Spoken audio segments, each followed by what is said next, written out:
Bonjour et bienvenue pour cette émission Ostéoporose vite et claire en partenariat avec le Griot. Nous sommes avec le professeur Karine Briot, rhumatologue à l'hôpital Cochin à Paris, spécialiste de l'ostéoporose, pour parler de la signification pronostique d'une perte de taille en vieillissant. Bonjour Karine Briot. Bonjour. Donc les campagnes de sensibilisation du Griot ont insisté sur le signal d'alarme que constituerait la perte de taille vis-à-vis de l'ostéoporose. Mais est-ce que c'est pas normal de perdre de la taille quand on vieillit ?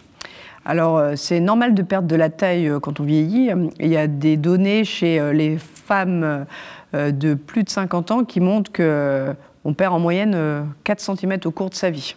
On perd même un petit peu entre le matin et le soir, je me suis dit. Ah oui, ça c'est la limite de la mesure de la taille. On est un peu plus grand le matin que le soir. Ça c'est lié à l'hydratation des disques, c'est-à-dire ce qu'il y a entre les vertèbres qui se déshydratent au cours de la journée. Donc on est plus petit en fin de journée.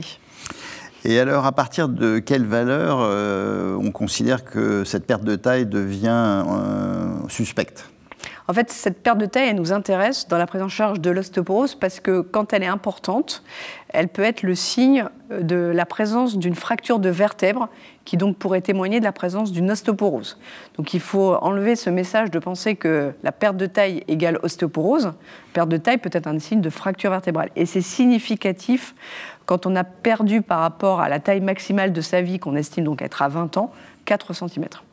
Et alors, est-ce que c'est la seule cause qui peut amener à des pertes de taille ? Parce qu'une scoliose où la colonne s'est tordue, enfin, normalement, la scoliose, elle est finie à 20 ans, mais on peut perdre un peu plus ensuite. Est-ce qu'une scoliose, c'est par exemple une cause de perte de taille de plus de 4 cm ? Oui, effectivement. En fait, chez les personnes qui ont perdu 4 cm par rapport à 20 ans, on va faire des radiographies pour trouver les causes de perte de taille. Et la fracture vertébrale, ce n'est pas la cause la plus fréquente. La cause la plus fréquente, c'est la déformation de la colonne, donc la scoliose, ou la déformation de la colonne vers l'avant, qui s'appelle la kyphose, la présence d'une arthrose vertébrale avec des disques entre les vertèbres qui sont pincés, donc ça fait diminuer de la taille. Et puis, en vieillissant, il peut y avoir un peu d'insuffisance musculaire au niveau des muscles de la colonne.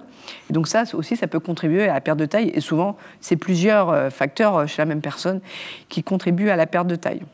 Et alors, on dit que la scoliose, ça évolue quand on est jeune, après ça stabilise et ça peut réévoluer quand on est âgé. C'est lié à quoi cette évolution de la scoliose, cette apparition d'une kyphose ?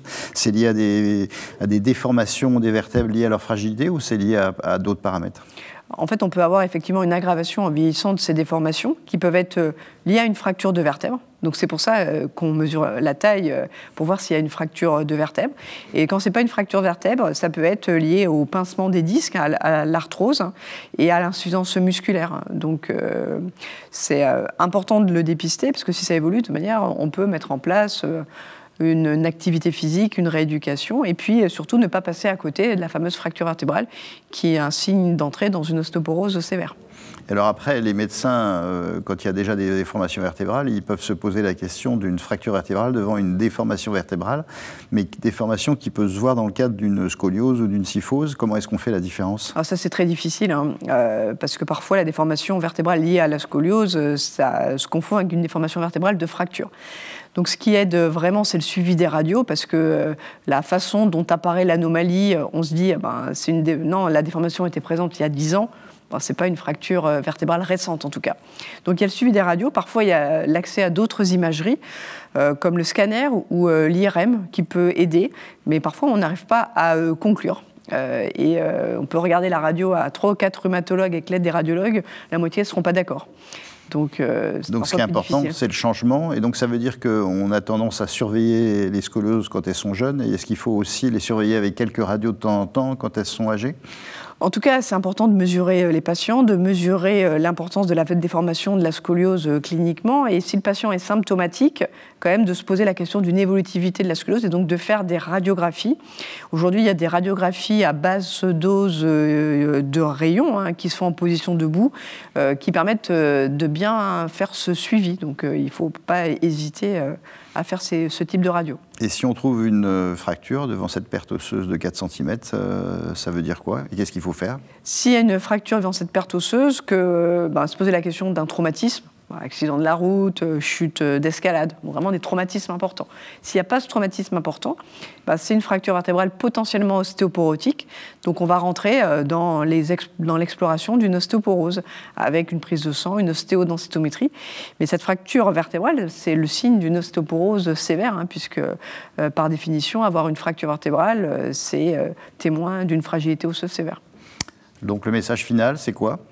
Le message final, c'est qu'il faut mesurer les patients. Je crois qu'il ne faut vraiment pas se fier à la taille rapportée par le patient. Il faut vraiment mesurer le patient. Et donc comparer à la taille à 20 ans, ça c'est fameux 4 cm.